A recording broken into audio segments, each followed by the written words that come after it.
Bismillahirrahmanirrahim. Assalamualaikum warahmatullahi wabarakatuh. Alhamdulillah, tsumma alhamdulillah, wassalatu wassalamu ala rasulillah wa ala alihi wa sahbihi wa walah, wa la hawla wa la quwata illa billah, amma ba'd. Alhamdulillah, senang sekali bisa bertemu kembali di channel YouTube Magnet Rezeki. Saya doakan Anda semua mendapatkan keberkahan, kemuliaan, kejayaan, ketinggian dari Allah Subhanahu wa Ta'ala, sehingga Anda semakin dekat dengan cita-cita Anda, harapan Anda, hajat-hajat Anda, dan juga semakin dekat dengan Allah Subhanahu wa Ta'ala. Amin ya rabbal alamin. Seperti biasa, di channel ini kita akan membahas tentang materi magnet rezeki, bagaimana menarik rezeki dahsyat dengan cara Allah. Tapi sebelum kita lanjut kepada materinya, bagi teman-teman yang belum subscribe dan baru saja menemukan channel ini, silahkan subscribe. Insya Allah Anda akan mendapatkan materi-materi yang terbaik dari channel ini. Insya Allah Anda adalah makhluk yang ajaib, tinggal kita sempurnakan faktor-faktornya. Dan insya Allah dalam video-video berikutnya kita akan lanjutkan materi ini sampai Anda menemukan potensi terbesar diri Anda dan menjadi makhluk ajaib sebagaimana yang Allah Subhanahu wa Ta'ala inginkan untuk Anda. Hari ini saya ingin menyampaikan materi tentang cara cepat mendapatkan anak, ya. Begini Bapak Ibu, anak itu sebenarnya adalah hak Allah Subhanahu wa Ta'ala, ya. Dia yang memberikan, dia yang mengambil, dia yang menetapkan lelaki atau menetapkan perempuan. Yahabu liman yasha'u inasa wa yahabu liman yasha'u dzukur. Jadi sebenarnya Allah Subhanahu wa Ta'ala ingin membuat kita mendapatkan ketenangan dalam urusan anak ini. Karena kenapa anak ini atau keturunan, ya, menjadi bahasan di dalam magnet rezeki? Karena ternyata ada banyak sekali yang merisaukan kehidupannya hanya karena nggak punya anak, gitu, ya. Jadi hanya karena lama mendapatkan anak. Kalau Bapak Ibu ikuti materi-materi saya sebelumnya, dan ini sudah materi yang ke-20, ya. Jadi saya berharap sekali Bapak Ibu mengikuti materi-materi saya sebelumnya kaitannya dengan paradox of candy, kemudian cicak jerapah, jendela buram, ya, kemudian tips jeruk nipis. Semua hal yang berkaitan dengan harta, ya, berkaitan dengan rezeki, ya, berupa harta maupun berupa anak, ya, itu terkadang membuat kita malah menjauhkan diri kita dari Allah Subhanahu wa Ta'ala. Karena kita yang menetesi seluruh tubuh kita dengan jeruk nipis, nggak terima dengan ketidakmampuan kita, ketidaksempurnaan kita. Padahal Allah Subhanahu wa Ta'ala tetapkan bayi jerapah, ya, lahir langsung ditendang, ditendang lagi, naik lagi, ditendang lagi. Ini adalah Allah Subhanahu wa Ta'ala ingin menetapkan bahwa kita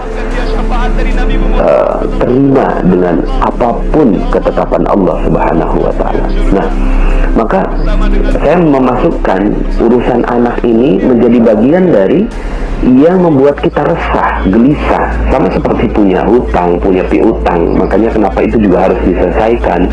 Agar apa? Agar harta kita terbaik, harta kita terbesar, harta kita teragung, yaitu ketenangan batin, itu tidak hilang dari diri kita, ya.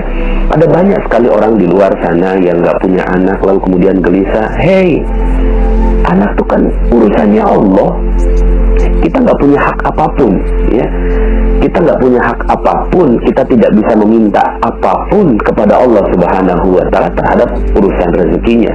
Dia yang memberikannya. Cuma memang, gitu ya, Allah berikan kesempatan kepada kita untuk berharap, ya. Tapi bukan dengan menuntut Allah Subhanahu wa Ta'ala agar kita memiliki anak. Jadi clearkan dulu di sini, ya. Bagi Anda yang ingin memiliki anak, gitu ya, clearkan dulu di sini bahwa ini bukan sedikit pun hak kita, ya. Bahkan sungguh ajaib sekali channel ini, ya. Sebelum saya sampaikan materi tentang cara cepat punya anak, ada yang sudah bertestimoni. Jadi testimoninya sebelum materinya sampaikan, ya. Ternyata ketika beliau menjalankan, ya, materi-materi sebelumnya, subhanallah, malah positif hamil gitu ya. Kenapa? Karena kegelisahan, kegalauan, kekhawatiran gak punya anak dan lama punya anak ini adalah salah satu sebab kenapa akhirnya Allah juga tahan, ya. Allah tahan kita untuk tidak mendapatkan anak, ya. Jadi sifatnya mirip dengan rezeki-rezeki yang lain, ya. Yang penting sebenarnya bukan anaknya, ya. Yang penting adalah apakah Anda batinnya tenang, Anda bisa gitu ya menghancurkan perisai rezeki Anda, ya, lalu kemudian melakukan prosesnya dengan proses-proses yang baik gitu ya. Jadi kalaupun memang ditakdirkan Anda punya anak, itu baik gitu.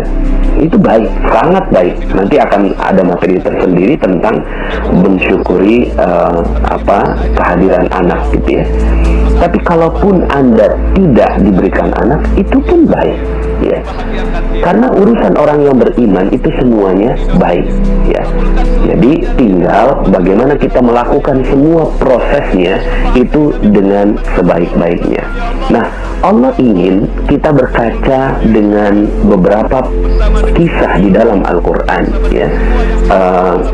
Di dalam Al-Quran yang tersebar itu banyak sekali kisahnya tentang Nabi Zakaria, ya, Nabi Zakaria. Dan uniknya, ya, kisah tentang Nabi Zakaria yang memiliki anak ini dihubungkan dengan rezeki, ya. Yuk kita sama-sama bahas. Dalam surat Ali Imran ayat 37, Allah Subhanahu wa taala berfirman, "Fataqabbalaha rabbuha biqabulin hasanin wa anbataha nabatan hasana wa kaffalaha Zakaria." Ya, maka Tuhannya menerimanya sebagai nazar dengan penerimaan yang baik dan mendidiknya dengan pendidikan yang baik, dan Allah menjadikan Zakaria sebagai pemelihara bagi Maryam, ya. Ini dalam keluarganya Ali Imran, ya. Jadi Zakaria yang diperkenankan untuk merawat Maryam ketika itu ada undian dan seterusnya. Nah, uniknya adalah Maryam ini adalah wanita yang suci dan ajaib, ya. Suci dan ajaib, ya. Makanya sangat-sangat mulia Siti Maryam ini di sisi Allah Subhanahu wa ta'ala, ya.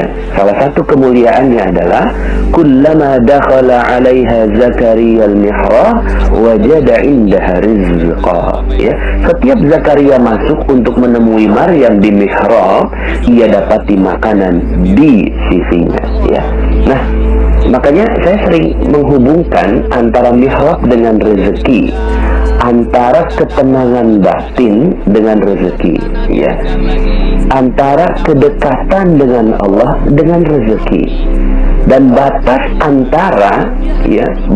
antara rezeki kita dengan diri kita adalah penghalangnya kita dengan dosa-dosa kita. Dosa-dosa kita itu apa? Yang nggak tenang itu. Sama dengan urusan memiliki anak, kalau kita nggak tenang, itulah perisai kita, gitu ya. Nah, kemudian kata Maryam,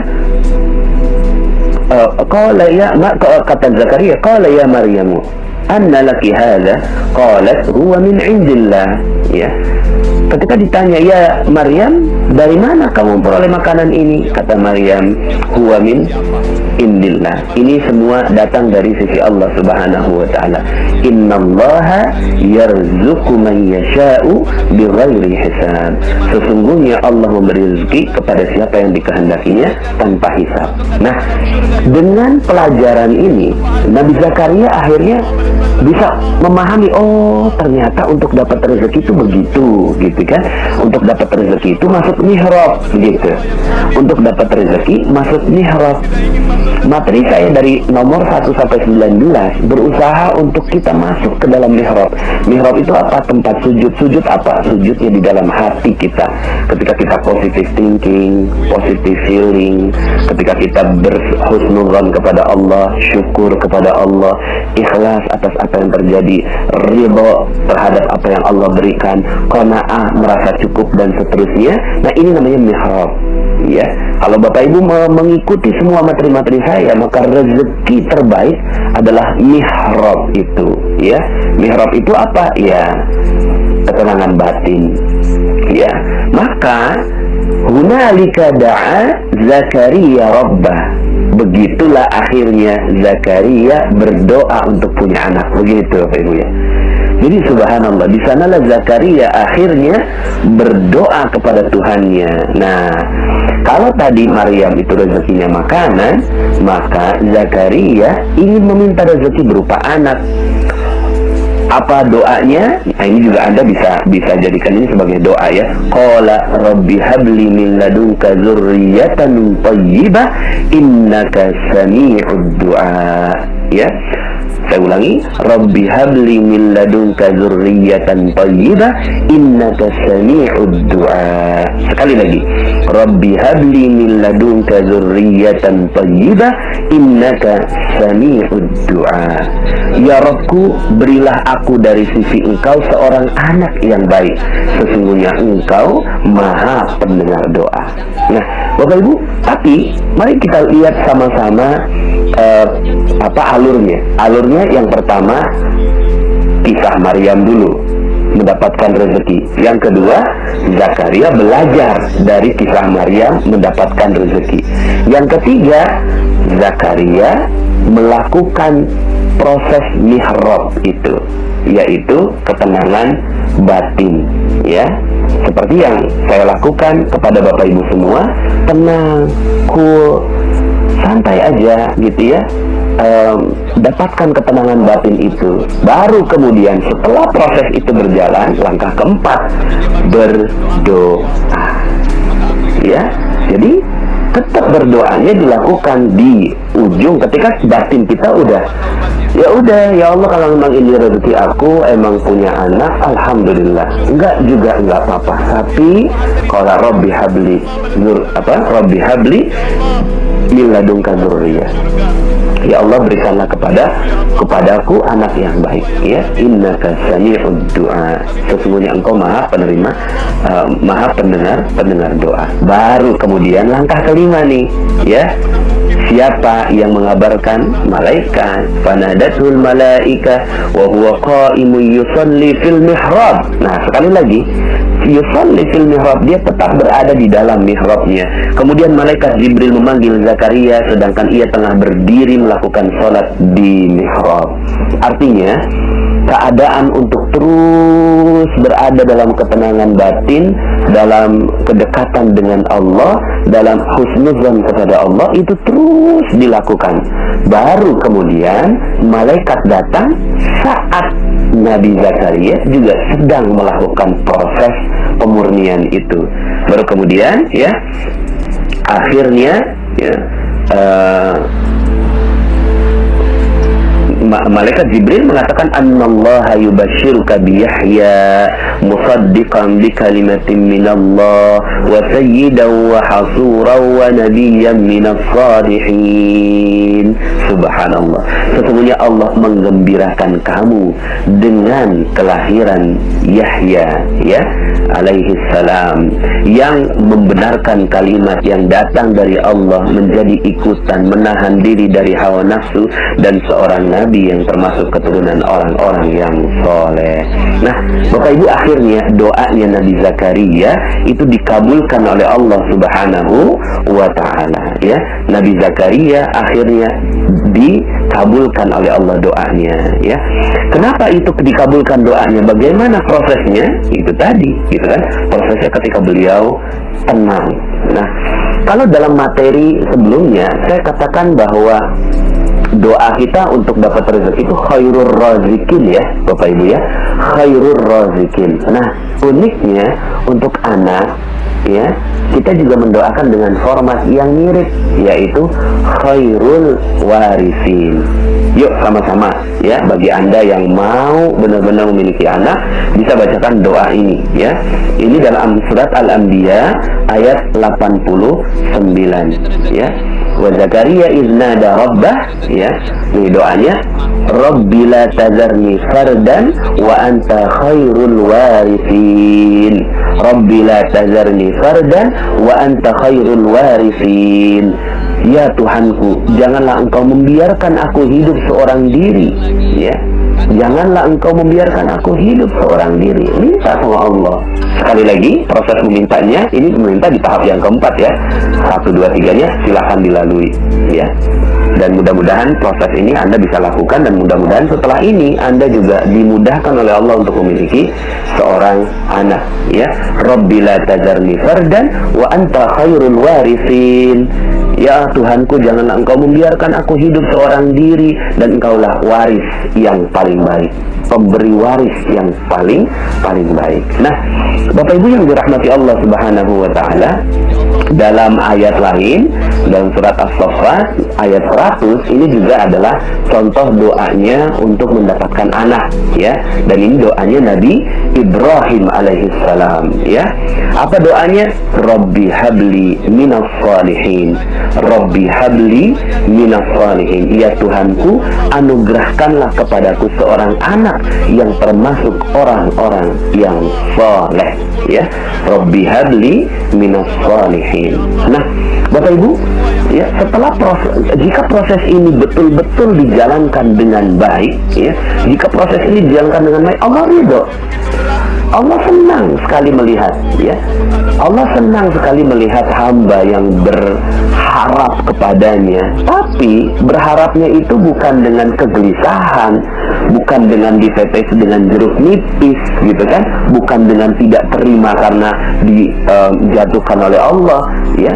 Bukannya dia dalam keadaan yang menjauh dari Allah, tidak berada di dalam tempat sujud, gitu kan, tidak berada di dalam mihrab, bukan. Tapi kalau Anda betul-betul ingin mendapatkan anak yang soleh, yang benar, karena anak ini bukan cuma sekedar hasil dari pertemuan biologis, ya Bapak Ibu, ya, tapi anak ini adalah karunia dari Allah Subhanahu wa taala. Karena ya ajaib, gitu ya. Profesor mana yang bisa membuat penelitian di dalam sebuah ruang gelap? Nggak ada. Profesor mana di seluruh dunia nggak ada yang bisa membuat percobaan di ruang yang gelap, ya. Satu, apalagi ruangnya sempit, gitu. Ruangnya sempit, ya. Kalau ruangnya agak lebar, gelap, mungkin masih ada sedikit kemungkinan. Tapi kalau seandainya ruangnya sangat-sangat sempit dan tidak ada ruang, gitu ya, lalu kemudian di situ ada kegelapan dan kemudian tercipta sebuah proses, itu bukan lagi hasil ilmiah yang bisa difikirkan, Bapak Ibu. Ini nggak bisa diilmiahkan. Oh, pakai ini, nggak bisa diilmiahkan. Itu keajaiban. Anak itu adalah keajaiban dari Allah Subhanahu wa taala. Maka betul-betul, ya, kita memintanya bukan kepada yang lain, tapi memintanya kepada Allah Subhanahu wa taala, ya. Jika seandainya Anda diberikan, maka bersyukur kepada Allah Subhanahu wa taala. Mudah-mudahan anak ini bisa menjadi khairul warithin, ya, menjadi sebaik-baik pewaris bagi kita. Kemudian kalau jika diberinya lama, maka bisa jadi Allah ingin agar kita berkarya berdua, ya. Berdua menikah lalu kemudian berkarya, gitu ya. Belum punya anak, ya sudah, coba karyakan, ya. Jadikan kesempatan ini untuk berkarya untuk anaknya orang lain, untuk orang lain, ya. Kemudian jaga terumbu karangnya. Jangan sampai akhirnya suami istri ini, gitu ya, ketika nggak punya anak 5 tahun, 10 tahun, lalu kemudian sering cekcok satu sama lain, lalu kemudian suaminya juga udah nggak betah sama istrinya. Aduh, ini malah rusak terumbu karangnya. Jangan sampai akhirnya gara-gara nggak punya anak, terumbu karangnya malah rusak, ya. Silakan Anda dengarkan audio saya, terumbu karang. Jika memang tidak diberi, memang sudah tidak diberi, gitu ya, sampai lanjut usia, ya, tidak ada yang bisa kita lakukan kecuali bersabar dan husnudzon kepada Allah Subhanahu wa taala. Tidak sedikit pun kita keluar dari mihrab kita, tidak sedikit pun kita keluar dari prasangka baik kita kepada Allah Subhanahu wa taala. Apa prasangka baiknya? Ya, mungkin Allah ingin kita merawat anak-anak orang lain, gitu ya, karena mungkin ada anak-anak orang lain di luar sana yang nggak bisa dirawat oleh orang tuanya sendiri. Mungkin bukan anak orang lain, tapi kita berkarya, memberikan karya terbaik untuk manusia-manusia yang notabene itu adalah anak-anak manusia juga gitu ya. Mungkin kita akhirnya bekerja lebih keras, lebih maksimal, lebih keluar potensinya, akhirnya karya-karya kita keluar gitu kan. Ada berapa banyak orang yang bisa membuat buku, menjadi guru, kemudian memberikan kontribusi buat bangsa. Itu adalah bagian dari ya kesyukuran ya. Tetap dia husnuzan dan bersyukur kepada Allah Subhanahu wa Ta'ala. Yang jelas, nggak punya anak bukan berarti kiamat buat kehidupan rumah tangga, sama sekali bukan, gitu ya. Seorang suami ketika istrinya tidak punya anak, gitu ya, maka dia harus tetap memuliakan istrinya, karena walau bagaimanapun kita sudah bersumpah janji di hadapan Allah dengan akad nikah itu kuat sekali, nisafan ghalidha. Lalu kemudian gitu ya, seorang istri juga sudah gitu ya berhusnuzon kepada suaminya, berhusnuzon kepada keluarganya. Dan kalau ada keluarga bilang, kenapa kok kamu gak punya anak? Ya so what gitu loh, saya gak mau tetesi dengan jeruk nipis gitu ya, biasa aja gitu ya. Karena harta terbesar bagi seorang manusia bukan anak, bukan rezeki, bukan harta, tapi harta terbesarnya adalah ketenangan jiwa gitu ya. Nah, Bapak Ibu ya, tadi saya sudah sampaikan berdoa. Nah, kemudian amalan-amalan yang bisa kita lakukan untuk mempercepatnya selain itu juga adalah setiap ada kelahiran orang lain didoakan, dan doakan dengan tulus gitu ya, mendoakan dengan tulus. Setiap ada kelahiran, kemudian doakan dengan tulus, datang ke rumah sakit, doakan orang lain, muliakan orang lain, berikan hadiah dan seterusnya. Kemudian yang kedua, setiap bertemu anak sayangi dan muliakan anak siapapun dia. Anak siapapun dia ya, bahkan dimuliakan dan dijaga gitu ya, dihormati dan kita sayangi ya.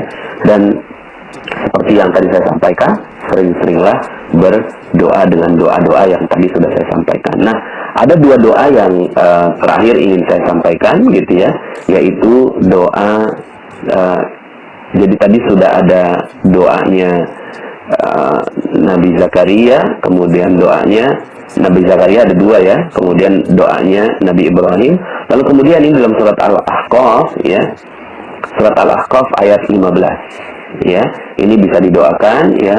Rabbi auzi'ni an ashkura ni'mataka allati an'amta alayya wa ala walidayya wa an a'mala salihan tardahu wa aslih li fi dzurriyyati inni tubtu ilaika wa inni minal muslimin.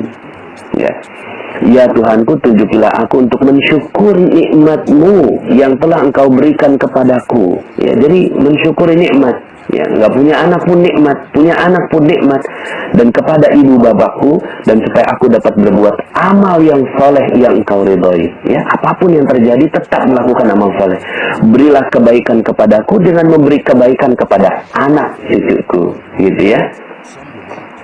Ya, kepadaku dengan ya memberikan kebaikan kepada anak cucuku. Sesungguhnya aku bertaubat kepada Engkau dan sesungguhnya aku termasuk orang-orang yang berserah diri. Ini bagus sekali doanya ya, bagi yang mau punya anak, nggak punya anak gitu ya, dan mau punya anak cepat, ini juga bagian dari doa. Dan terakhir adalah doa yang sangat masyhur ya, Rabbana hablana min azwajina wa dzurriyyatina qurrata a'yun waj'alna lil muttaqina imama. Ya Rabb, kami anugerahkanlah kepada kami istri-istri kami dan keturunan kami sebagai penyenang hati kami, dan jadikanlah kami imam bagi orang-orang yang bertakwa ya. Nah, Bapak Ibu yang dirahmati Allah, apakah boleh kita minta doa anak? Boleh. Boleh, tapi sekali lagi, tadi ada berapa tahap tuh? Ada 5 tahap. Tahap keempat baru doa ya. Tahap pertamanya dengerin lagi dari awal. Bahkan Rasulullah SAW itu juga mendoakan gitu ya. Ketika Nabi SAW mendoakan anaknya Ummu Sulaim, yaitu Anas bin Malik radhiyallahu an. Ya, ketika itu Anas bin Malik masih kecil, kemudian datang pada Rasulullah, lalu kemudian Rasulullah mengusapnya, dan kemudian Allahumma aksir malah. Ini doanya Rasulullah SAW kepada Anas. Allahumma aksir malahu wa waladahu wa barik lahu fima a'taitahu. Ya Allah, perbanyaklah hartanya dan perbanyaklah anaknya, serta berkahilah apa yang engkau karuniakan kepadanya. Jadi doa seperti itu boleh. Maka gimana cara doa kita? Itu kan doanya Rasulullah SAW kepada Anas bin Malik. Lalu doa kita bagaimana? Nah, ini bisa juga dihafalkan. Allahumma aksir mali wa waladi wa barik li fima a'taitani. Sekali lagi, Allahumma aksir mali wa waladi wa barik li fima a'taitani. Ya Allah, perbanyaklah harta, perbanyaklah anakku, serta berkahilah karunia yang engkau beri. Mudah-mudahan dengan amalan-amalan seperti ini, Allah Subhanahu wa Ta'ala mempercepat proses anak Anda dilahirkan ke muka bumi, ya. Semoga dengan cara ini Anda bisa mendapatkan zurriyatan thayyibah, anak keturunan yang baik yang akan menjadi pewaris kita. Ya, pewarisnya bukan hanya bukan pewaris harta ya Bapak Ibu, tapi pewaris kebaikan bagi Anda dan keluarga Anda. Semoga ya dengan langkah-langkah ini, yang pertama ya, belajar dari orang yang mendapatkan rezeki, dan ini prosesnya Anda sudah lakukan dengan benar dengan mengikuti channel Telegram ini, dan juga belajar kepada guru-guru yang ada di sekitar Anda, juga guru-guru yang mulia. Anda muliakan mereka semua nih, belajar dengan proses pencarian rezeki. Yang kedua gitu ya, yang kedua adalah dengan memahami bahwa ya rezeki itu datangnya dari Allah Subhanahu wa Ta'ala, begitupun juga anak. Dan yang ketiga, datanglah gitu ya, tetaplah berada dalam mihrab. Mihrab ini ketenangan batin, husnuzon kepada Allah, baik sangka kepada Allah, kemudian berada selalu dalam ketaatan, hancurkan perisai rezekinya, kemudian jangan tetes dengan jeruk nipis, kemudian jendela buramnya dibuka, lalu bersyukur kalau seandainya harus menjadi cicak dan jerapah gitu ya. Nah, hal-hal seperti ini ya yang bisa Anda lakukan. Lalu kemudian ya yang keempat adalah berdoa kepada Allah dengan doa yang sungguh-sungguh. Insya Allah yang kelima akan terjadi. Allah Subhanahu wa Ta'ala mengirimkan kabar kepada Anda bahwa Anda pantas untuk mendapatkan titipan anak dari Allah Subhanahu wa Ta'ala. Kalaupun tidak mendapatkannya, maka semuanya pasti baik. Jangan keluar dari husnuzan billah atau positive thinking terhadap Allah. Jangan keluar dari terumbu karang, jangan merusak terumbu karang. Hubungan-hubungan dengan siapapun tidak boleh dirusak hanya gara-gara urusan anak ini. Dan ya, semoga kita semua mendapatkan keberkahan yang berlimpah dengan amalan-amalan soleh kita. Terima kasih. Mohon maaf atas segala kekurangan. Aku qouli hadza wa astaghfirullahaladzim wa lakum. Insyaallah Anda adalah makhluk yang ajaib. Tinggal kita sempurnakan faktor-faktornya. Dan insya Allah dalam video-video berikutnya kita akan lanjutkan materi ini sampai Anda menemukan potensi terbesar diri Anda dan menjadi makhluk ajaib sebagaimana yang Allah Subhanahu wa Ta'ala inginkan untuk Anda. Saya Nasrullah, sampai jumpa. Assalamualaikum warahmatullahi wabarakatuh. Rezeki itu ya seperti namanya, magnet bagi rezeki. Duduk diam, rezeki datang sendiri. Ada orang yang ya rezekinya itu dia mengejar. Ada rezeki di sana dia kejar, kadang dapat, kadang nggak dapat. Pindah ke sana dia kejar lagi, kadang dapat, kadang nggak dapat. Tapi ada loh orang yang dia hanya duduk diam, rezekinya datang sendiri.